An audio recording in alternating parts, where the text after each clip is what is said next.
네, 외모로 이득 먹은 이풍주 전도사입니다. 감사합니다. 네, 오른손을 잠깐 들어보겠습니다. 손바닥을 펴시고요. 그 다음에 왼쪽 가슴에다 갖다 대겠습니다. 좋아요. 그런 다음에 저를 따라하는 거예요. 나는 지금 하나님의 말씀을 듣습니다. 그 말씀에는 능력이 있습니다. 그 말씀은 나를 변화시킵니다. 나는 그 말씀에 순종합니다. 이번에 2배만 크게 해볼게요. 나는 지금 하나님의 말씀을 듣습니다. 그 말씀에는 능력이 있습니다. 그 말씀은 나를 변화시킵니다. 나는 그 말씀에 순종합니다. 아멘. 감사합니다. 내리셔도 좋을 것 같아요. 한 남자가 있었습니다. 이 남자를 통해서 유럽 전체가 복음을 들었습니다. 이 남자를 싫어하는 사람이 있었어요. 근데 그 사람들이 이 남자를 가만히 두지 않았죠. 감옥에도 집어넣고 뭐 돌을 던지기도 했고요. 집에다 가둬놓고 못 나오게 만들기도 했어요. 근데 이 사람의 복음에 대한 열정을 막지는 못했던 것 같습니다. 감옥에서도 편지로 막 전도를 해요. 대단한 사람이죠. 결국 이 사람이 어떻게 됐냐면 재판에 회부가 되어서 그 당시 로마 지역에서 가장 최고의 재판관이었던 황제 가이사에게 호송이 됩니다. 배를 타고 가게 되죠. 이 사람이 누구게요? 좋아요. 좋은 소년부를 낳으셨군요. 맞아요. 바울입니다. 오늘 본문의 주인공은 사도 바울입니다. 짜장면을 먹었어요. 진짜 맛있는 짜장면이었습니다. 제가 좋아하는 친구들 4명, 제일 친한 친구들 4명이랑 같이 짜장면을 먹고 있었어요. 진짜 맛있는 짜장면이었거든요. 맛있게 먹고 있는데 식당에서 TV를 보고 있는데 TV에서는 또 제가 제일 좋아하는 예능 방송이 나오는 겁니다. 나 혼자 산다가 나오고 있었습니다. 재밌었어요. 내가 좋아하는 친구들 4명이랑 맛있는 짜장면도 먹으면서 예능도 보고 금상첨화죠. 더 좋은 게 없을 정도로 정말 행복한 시간을 보내고 있었는데 TV에서 갑자기 이상한 자막이 하나 뜨는 거예요. 자막이 뭐라고 적혀 있었냐면 간단하게 이렇게 적혀 있었습니다. 긴급 속보, 종로 고시원 화재, 7명 사망, 11명 중상. 요 자막이 나오고 있는데 전현무 씨를 비롯한 많은 이 패널들이 그 부스에서 열심히 이렇게 재밌게 떠들고 있더라고요. 그대로 아이러니하게도 막 떠들고 있는데 밑에는 7명 사망, 11명 중상. 먹고 있던 짜장면이 체할 것 같았습니다. 왜냐하면 이런 경험을 했어요. 이 자막이 굉장히 크게 다가오는 거예요. 왜 그러냐면 종로라는 지역은 제가 서울에서 왔거든요. 종로라는 지역은 사무실이 굉장히 많은 지역이에요.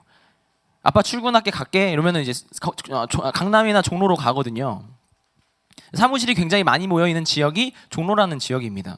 그런데 종로에 있는 고시원에서 불이 났다. 그리고 7명이 죽었고 11명이 중상이다. 그거 무슨 뜻이냐면 추측컨대 좋은 집에서 안 살고 고시원에서 살았다. 제가 고시원 살아봤거든요. 이런 표현이 조금 그렇지만 약간 관이랑 비슷해요.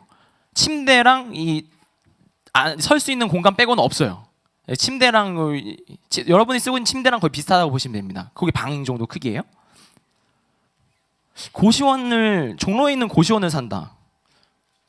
추측컨대 아들 너무 수고했어. 야 요즘에 취직 어렵다던데 진짜 대단하다. 우리 아들 서울 가가지고 취직했으니 엄마가 집을 해주고 싶긴 한데 지금 사정이 조금 어렵고 잠깐만 고시원에서 지내볼래? 조금만 기다려보자. 우리 좀만 한번 노력해보자. 아들 사랑해. 화이팅. 만약에 이 부모님께서 그 자막을 봤다면 어떤 심경이었을까요? 다 길러놔서 이제 뭐 번듯한 직장에다가 취직시켜놔서 이제 뭔가 꿈꿔볼 나이인데 아침 7시 반이었대요. 출근 시간이었을걸요 아마. 허무하게 7명 사망, 11명 중상. 그러니까 어머니의 심경이 막 팍 들어오는데 짜장면이 체할 것 같더라고요 그날. 뭐가 막히는 느낌이었습니다. 그리고 그 자리에 앉아서 심각하게 고민했습니다. 인생에 대한 고민이었어요. 인생엔 왜 불행이 있는가? 의도치 않은 내가 어찌할 바 할 수 없는 불행은 도대체 왜 인생에 찾아오는가? 심각한 고민이었습니다. 오늘 본문에서 보니까요, 믿음의 사람 사도 바울이 불행을 만나게 됩니다. 처음엔 순풍이었어요. 로마로 가는 방향으로 바람이 불었습니다. 배를 띄워놓고 이야 진짜 배가 잘 간다, 날씨도 좋아, 짱이야 이렇게 가고 있는데 이상한 조짐이 보이기 시작하는 거예요. 전방 12시에서 이상한 기운이 느껴지는 겁니다. 메인 마스트 위에 있는 선원이 갑자기 얼굴이 창백해져가지고 검정색 깃발을 막 흔들기 시작하는 거예요. 팔락팔락팔락팔락. 승차감을 만끽하고 있던 이 선장이 이상하다는 것을 보고 안주머니에 있던 망원경을 꺼내서 12시 방향을 확인하는 것입니다. 그런데 분명히 출발할 때는 보이지도 않았던 먹구름대가 12시 방향에서 몰려오기 시작하는 거예요. 이 선장이 베테랑이었거든요. 그래가지고 이 정도쯤이야 라고 생각하고 잘 해낼 수 있을 거라고 생각하고 앞으로 나아갔는데 그것은 선장의 착각이었습니다. 태풍의 사정권에 들어오는 순간 그 선장은 내가 곧 죽을 수도 있다는 것을 깨닫게 되었죠. 파도가 몰아치기 시작해요. 마치 대포를 맞는 것처럼 팡! 꽝! 우지지직! 배가 막 갈라지기 시작하는 겁니다. 배가 왼쪽으로 기울면 짐들과 사람들이 함께 대굴대굴 굴러다닙니다. 오른쪽으로 기울면 같이 대굴대굴 굴러다니는 거예요. 물이 차오르기 시작합니다. 처음에는 첨벙첨벙 이 정도는 어떻게 퍼낼 수 있을 것 같아. 근데 시간이 지나니까 허리까지 차오르는 거예요. 곧 있으면 침몰할 것 같은 위기에 빠져 있죠. 열심히 모여가지고 막 짐을 던져버리기 시작합니다. 그때는요, 금도 필요 없고 은도 필요 없어요. 가지고 있는 건 그냥 다 바다에 던져버리는 거예요. 살아야 되니까. 막 던지기 시작하는 거예요. 근데도 뭔가 기미가 안 보여. 양동이질을 막 해내기 시작합니다. 다 양동이질을 하고 있어요. 그런데 모두 다 양동이질을 하고 있지만 부인할 수 없이 모두 다 동의할 수밖에 없는 한 가지 사실이 있었는데, 그게 뭐냐면 우리가 곧 죽을 거라는 사실입니다. 쉬운 성경에서는 사도행전 27장 20절을 이렇게 번역하고 있습니다. 띄워주시겠어요? 사도행전 27장 20절 말씀입니다. 쉬운 성경인데요. 우리는 시작! 다시 요 목소리를 하시면 안 됩니다. 큰 소리로 우리는 시작!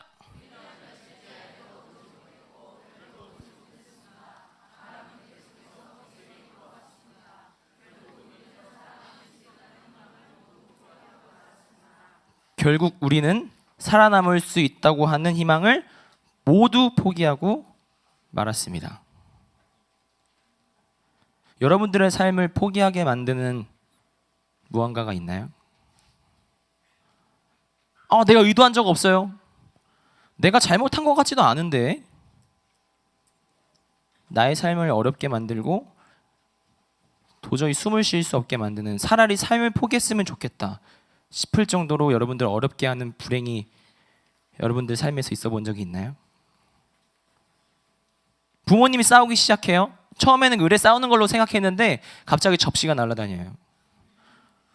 뭐 자세히 들어보니까 도장을 찍네 마네 막 난리가 난 거예요. 이거 드라마에서만 나온다고 생각했어요. 영화에서만 나온다고 생각했는데 우리 부모님이 이혼을 한 해 만에 소리가 들려오기 시작하는 거예요. 처음에는 옛날 같았으면은 집을 문을 딱 열고 들어가면 우리 딸 왔어, 우리 아들 왔어, 수고했다. 근데 요즘에는 문 열고 들어가면 살얼음판을 걷는 것처럼 조용히 들어가기 바빠요. 조용히 내 방을 들어갑니다. 왜? 무서우니까. 문을 닫고 있어요. 근데 갑자기 막 고성이 들려오기 시작한 거예요. 학교에서 들어보지 못한 욕들이 막 왔다 갔다 하는 거예요.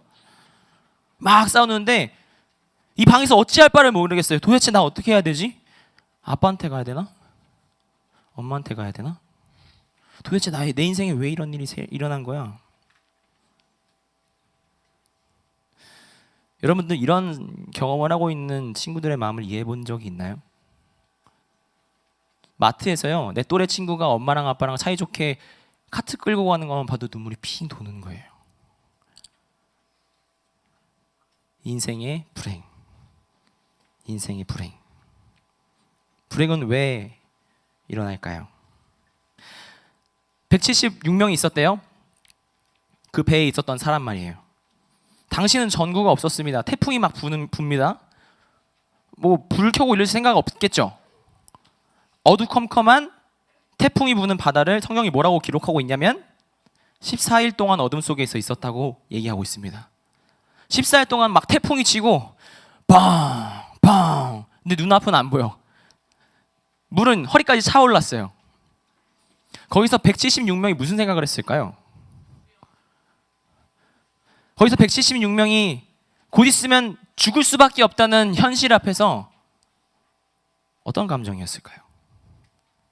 여러분들은 그 불행 앞에서 어떤 반응을 하십니까?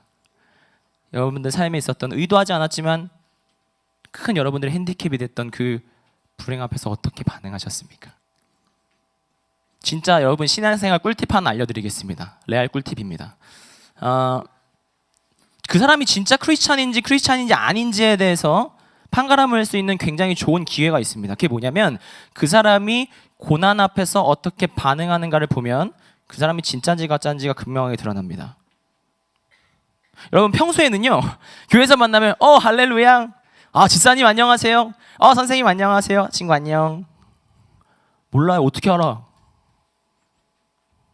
근데요 이번에 이걸 막지 않으면 회사가 부도가 나요. 이번에 막지 않으면 내 가족들이 길거리 나앉게 생겼어요. 여러분 그때 그 사람이 어떻게 하나님 앞에서 반응하는지를 보십시오. 그때 믿음의 진가가 발휘하는 것입니다. 여러분들의 믿음이 발동될 때는 지금은 다 비슷해 보이잖아요. 그죠? 신앙생활 언제부터 시작하는지 알아요? 인생의 벼랑 끝에서 당신이 어떤 제스처를 취하느냐, 하나님 앞에서 어떤 제스처를 선택을 하느냐, 거기서 여러분들의 신앙이 판가름 되는 거예요. 그리고 여러분이 기억하십시오. 당신이 이 폭풍 속에서 어떤 선택하냐를 따라서 하나님께서 당신의 그걸 예배로 받을지 안 받을지를 결정하십니다.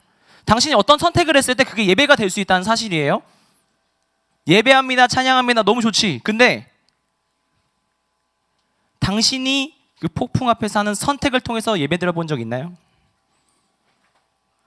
그리고 하나님은 그 삶에서의 귀중한 예배를, 삶에서 절절하게 나오는 그 예배를 하나님께서 기다리고 눈을 들어서 찾고 계십니다. 여러분들은 어떤 예배를 드리고 있나요? 여러분들은 폭풍 앞에서 어떻게 행동하고 있나요? 현실은 폭풍이 지배하고 있잖아요.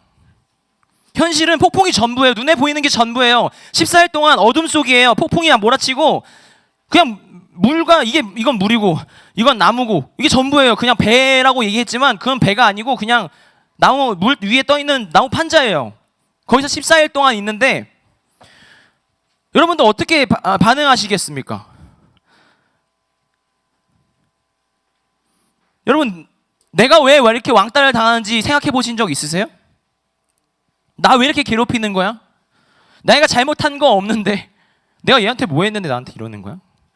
펜을 빌려달래. 펜을 빌려줬어요. 근데 내일 또 빌려달래. 맨날 빌려달래. 근데 주진 않아요. 내가 분명히 자리에 앉아있는 거 걔네도 알고 있어요. 근데 내 뒤에서 마치 내가 들으라는 것처럼 없는 사람처럼 얘 진짜 그랬대. 그 사람은 말로 얘기했을지 모르지만 그게 빗으로 내 가슴에 꽂히는 거예요. 그 순간 책상에 앉아서 죽으면 끝날까? 도대체 내가 뭘 잘못한 거지? 내 인생에 왜 이런 일이 일어나는 거지? 그런 깊은 폭풍 속에 여러분 들어보신 적 있습니까? 학교 가기가 죽는 것보다 싫어요. 차라리 학교를 안 가고 그냥 맞았으면 좋겠어. 여러분 그런 것을 경험한 적 있습니까? 여러분 그런 폭풍, 인생의 끝자락에서 어떤 선택을 하시는지 주님께서 주목하고 계십니다. 오늘 주인공이었던 사도 바울이 어떤 선택을 했는지 한번 보도록 할까요? 25절 말씀입니다. 25절 말씀. 그러므로 시작!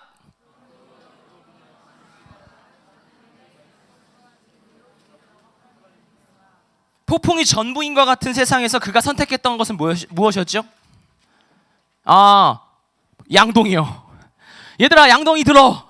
양동이 열심히 풀면 살 수도 있어. 너 혹시 금이나 은 가지고 있니? 그 귀중품들 다른 것 말고 금이나 은이 중요하니까 잘 챙겨도 살 수도 있어. 그게 사도 바울이 선택했고 구원받았던 방법이었나요? 성경에서 뭐라고 증언하고 있냐면 그가 선택했대. 너 뭘 믿었대요? 뭘 믿었대요?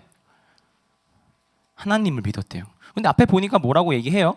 내게 말씀하신 그대로 되리라고 하나님을 믿노라 이렇게 얘기하고 있습니다. 도대체 하나님께서 그에게 뭐라고 말씀하셨을까요? 바로 그 전 말씀입니다. 24절 말씀입니다. 24절 시작.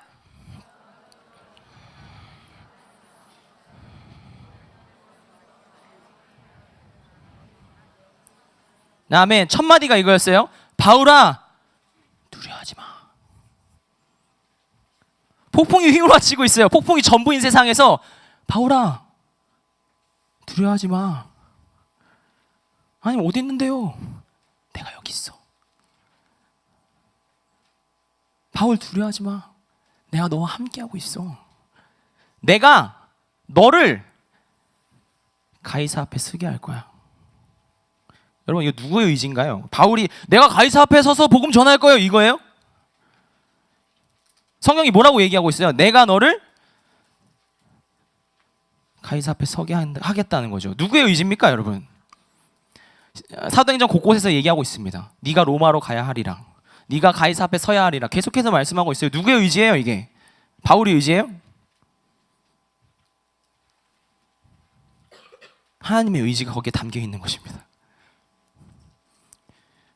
거기 176명이 있었어요. 176명이 다 절망 속에 빠져 있어요. 우리의 모든 소망을 포기했습니다라고 고백했어요.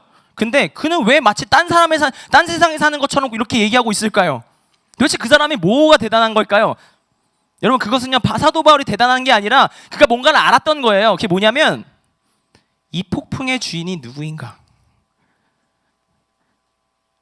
이 폭풍도 복종할 수밖에 없는 이가 누구인가? 내 문제의 주인이 누구인가? 내 인생의 주인이 누구인가?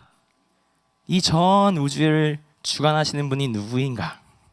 그가 그것을 알았던 것입니다. 상황은 바뀐 게 없어요. 근데 그걸 인정하고 내가 하나님을 믿노라라고 고백했던 사도 바울은 마치 천국에 사는 것처럼 평안함을 유지하고 있어요. 왜 그런 줄 아세요? 여러분 우리가 왜 그럴 수 있는 줄 알아요? 세상 사람들은 말합니다. 자기소개 자기개발서 같은 거 보면요 너네 잘할 수 있어. 힘을 얻어. 좀만 기다려봐. 뭔가 반전이 있을 거야. 성경에서는 그렇게 얘기하지 않습니다. 여러분 우리가 평안을 얻을 수 있고 이 땅을 살면서 이 폭풍 속에서 유연하게 대처할 수 있는 이유가 하나 있는데 그게 뭐냐면 우리가 이 땅에 시민권이 있는 게 아니고 하늘의 시민권자이기 때문에 가능하다고 얘기합니다. 마치 이 땅을 밟고 살고 있지만 마음은 하늘에 가 있는 거예요. 사도 바울이 달랐던 이유는 딱 하나예요. 누가 하나님인지를 알고 있었던 거죠. 여러분 폭풍 속에 있습니까? 여러분들 삶에서 어려움이 몰아치고 있는 것이 있나요? 제가 제일 좋아하는 최애 띵작이 있습니다. 띵곡이에요, 띵곡. 주품에라는 곡인데요. 있나요, 가사가? 주품에? 좋아요. 제가 읽어드릴게요. 주품에 품으소서, 능력의 팔로 덮으소서. 거친 파도 날 향해 와도 주와 함께 날아오르리. 폭풍 가운데 나의 영혼 잠잠하게 주를 보리라. 진짜 좋아하고 내가 막 은혜 받으면서 했던 찬양 맞거든요. 제가 진짜 막 보면서 이거밖에 생각이 안 나더니 이 설교를 준비하는데 근데 번역이 조금 마음에 안 들어요. 다 좋은데 번역이 이 2%를 전달 못했어요. 근데 2%가 진짜 중요하거든. 이거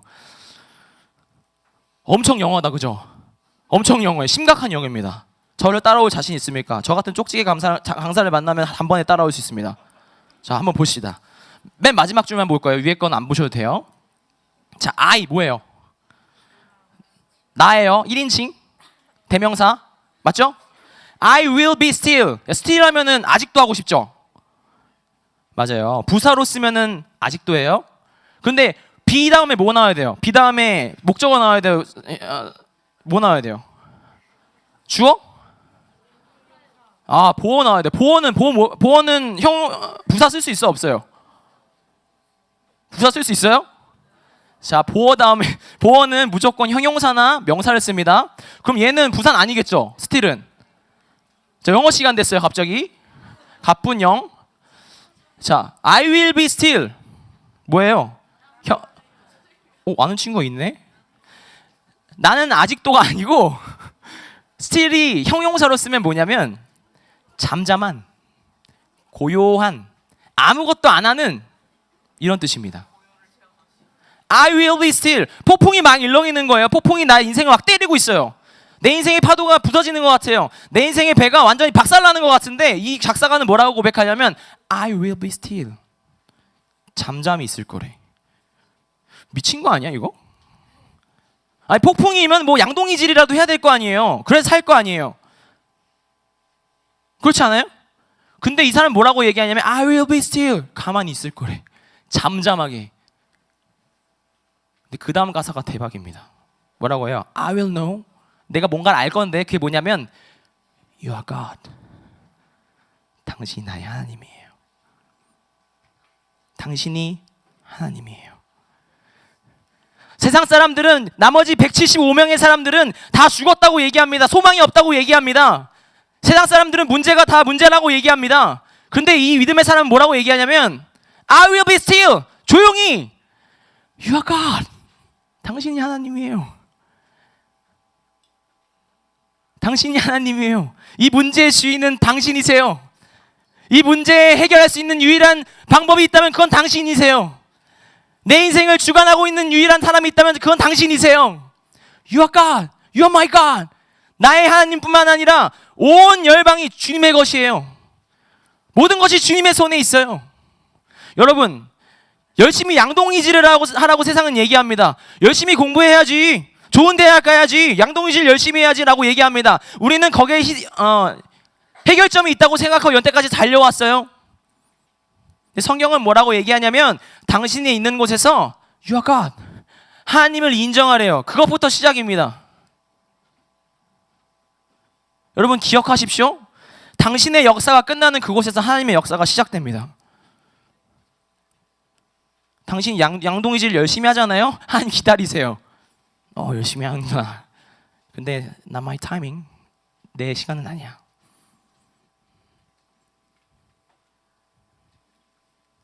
네가 나를 하나님으로 인정하는 그때 잠잠히 폭풍이 막 올라쳐요. 환경은 날 때리고 있어요. 근데 잠잠히 You are God. 당신이 나의 하나님이에요. 당신이 일해주세요. 당신이 이 전쟁의 주인공이십니다. 하나님의 자리를 내어드릴 때 여러분 하나님의 역사가 시작되는 겁니다. 아멘? 이 정도면 아멘 해야 되는 거 아니야? 아멘? 여러분 하나님께서요 폭풍으로 우리를 부르세요. 심각한 거예요 이거는. 근데 이 정도 되는 사람들은 뭘 할 수 있냐면 잘 들으세요. 폭풍이 몰아치는 그곳에서 인생의 끝자락 이 벼랑 끝에 서 있는데 감사할 수 있어요. 대단하지 않아? 왜 감사한 줄 알아요? 그때야말로 그 폭풍 속이야말로 나의 믿음을 증명해내는 장소거든. 그 폭풍 한가운데서 나 예배를 받으시거든.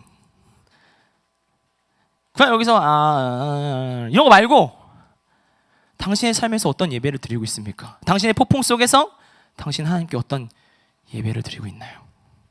하나님께서 그 예배를 받으시길 원하십니다. 아멘? 그 폭풍 속에서 하나님을 인정하고 하나님 나의 하나님이세요. 모든 주도권이 하나님께 있습니다. 얘기하는 예배자를 찾고 계십니다. 당신의 믿음은 폭풍 속에서 진가를 발휘합니다.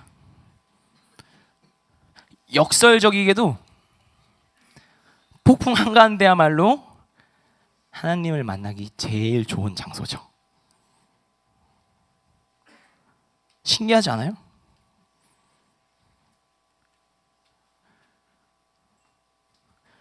성경을 보니까 믿음은 바라는 것의 실상이래요. 여러분 믿음 뭘 눈으로 볼 수 있어요?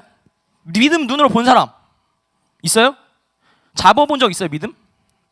근데 성경에서 뭐라고 얘기하냐면 믿음은 바라는 것의 실상이래요. 실상은 뭐예요? 눈으로 보거나 만질 수 있는 거잖아요. 실제로 객체가 있는 거잖아요. 그죠? 근데 성경에서 뭐라고 얘기하냐면 이상한 논리를 얘기합니다. 믿음은 실상이 된대요. 진짜로 믿는 사람은 어떻게 되냐면 눈에 잡고 볼 수 있는 게 된대요. 세상의 논리로는 설명할 수 없어요. 근데 성경의 논리는 뭐라고 얘기하냐면 진짜 믿어? 네 진짜 믿음이야? 무리를 걸어. 무리 걷는 거예요. 예수님 우리 집에 오는 거 내가 감당하지 못해요. 당신이 말씀만 하면 내 종이 나을 줄 믿습니다. 백보장의 고백이죠. 실상이 되는 거예요. 당신이 진짜 믿음을 가지고 있다면 그것은 실상으로 이어지는 것입니다. 그것이 성경의 원리입니다. 당신이 폭풍 속에서 해야 되는 것은 무엇이냐면 양동이질이 아니라 진짜 믿음을 갖는 거예요. 아멘. 그렇게 동의하는 사람이 있다면 자리에서 일어납니다.